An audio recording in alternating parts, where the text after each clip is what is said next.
प्रत्येक मनुष्य के जीवन में ऐसा क्षण अवश्य आता है जब सारे स्वप्न, सारी आशाएं, सारे दृश्य ध्वस्त हो जाते हैं। जीवन के सारे आयोजन ही बिखर जाते हैं। एक और धर्म होता है और दूसरी ओर सुख। इसी को धर्म संकट कहते हैं। जब धर्म का वहन ही संकट हो और धर्म का त्याग ही सुख हो।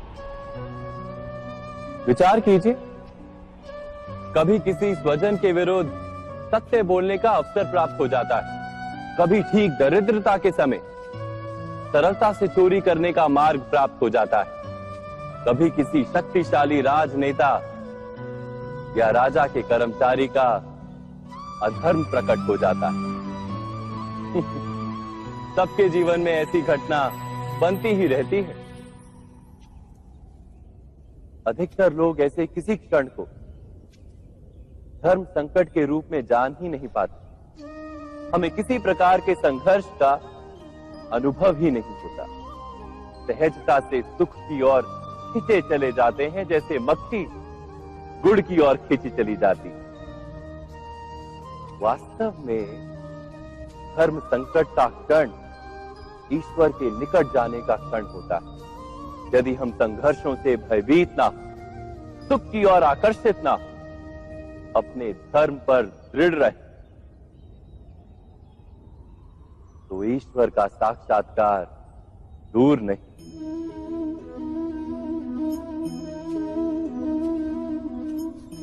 पवन से युद्ध करने वाला पत्ता यदि पेड़ से गिरता है तो भी आकाश की ओर उठता है।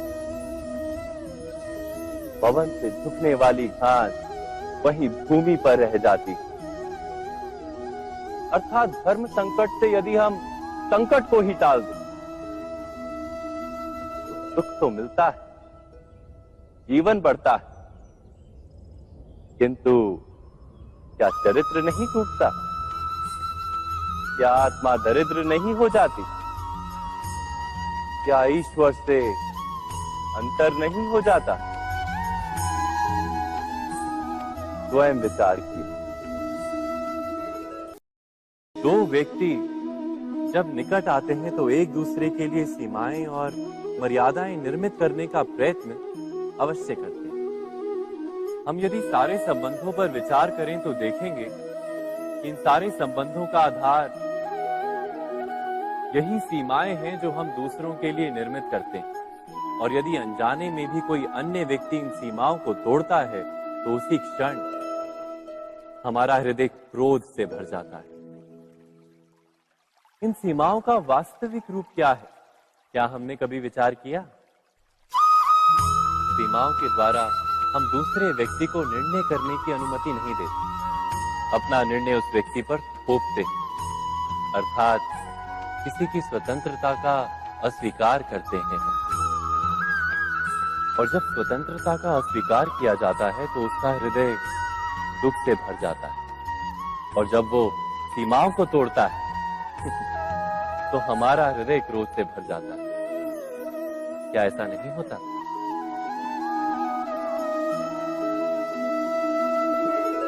पर यदि एक दूसरे की स्वतंत्रता का सम्मान किया जाए तो किसी मर्यादाओं या सीमाओं की आवश्यकता ही नहीं होती।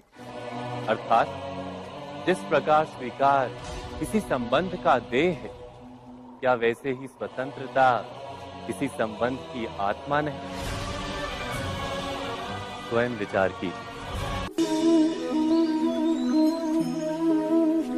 सबके जीवन में ऐसा प्रसंग अवश्य आता है कि सत्य कहने का निश्चय होता है हृदय में, किंतु मुख से सत्य निकल नहीं पाता। कोई भय मन को घेर लेता है। किसी घटना अथवा प्रसंग के बारे में बात करना या फिर स्वयं से कोई भूल हो जाए उसके बारे में कुछ बोलना, क्या ये सत्य है? नहीं, ये तो केवल तथ्य है। अर्थात जैसा हुआ था वैसा केवल बोल देना सामान्य सी बात है। किंतु कभी कभी उस तथ्य को बोलते हुए भी भय लगता है। कदाचित किसी दूसरे की भावनाओं का विचार आता है मन। दूसरे को दुख होगा ये भय भी शब्दों को रोकता है। तो ये सत्य क्या है? क्या हमने कभी विचार किया है? जब भय रहते हुए भी कोई तथ्य बोलता है तो वो सत्य कहलाता है। वास्तव में सत्य कुछ और नहीं, केवल निर्भयता का दूसरा नाम है।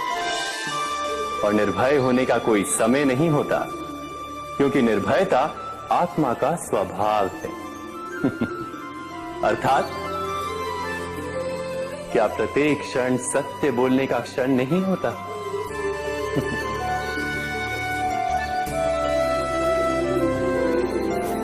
स्वयं विचार कीजिए।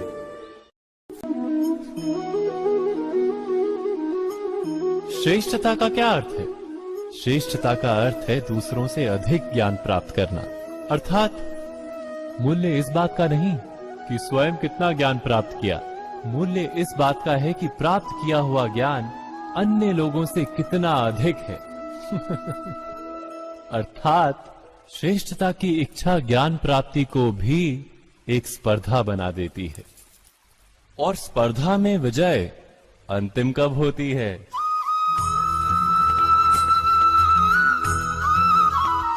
कुछ समय के लिए तो श्रेष्ठ बना जा सकता है, किंतु सदा के लिए कोई श्रेष्ठ नहीं रह पाता। फिर वही असंतोष, पीड़ा और संघर्ष जन्म लेता है। किंतु श्रेष्ठ बनने के बदले यदि उत्तम बनने का प्रयत्न करें तो क्या होगा?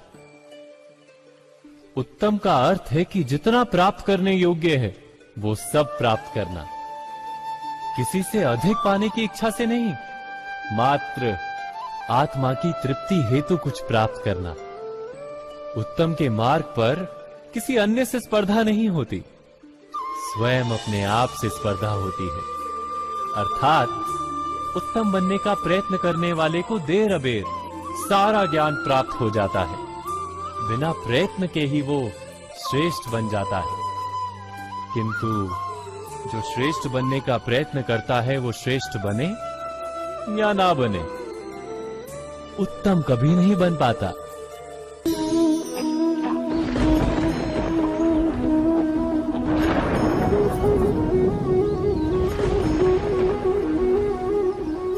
सपनों और पूर्वाभासों के आधार पर हम भविष्य के सुख दुख की कल्पना करते हैं। भविष्य के दुख का कारण दूर करने के लिए हम आज योजना बनाते हैं।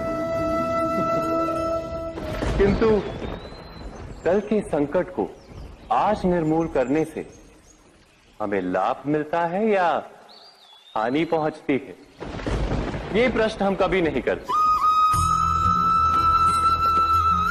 सत्य तो ये है कि संकट और उसका निवारण साथ जनते, व्यक्ति के लिए भी और सृष्टि के लिए भी।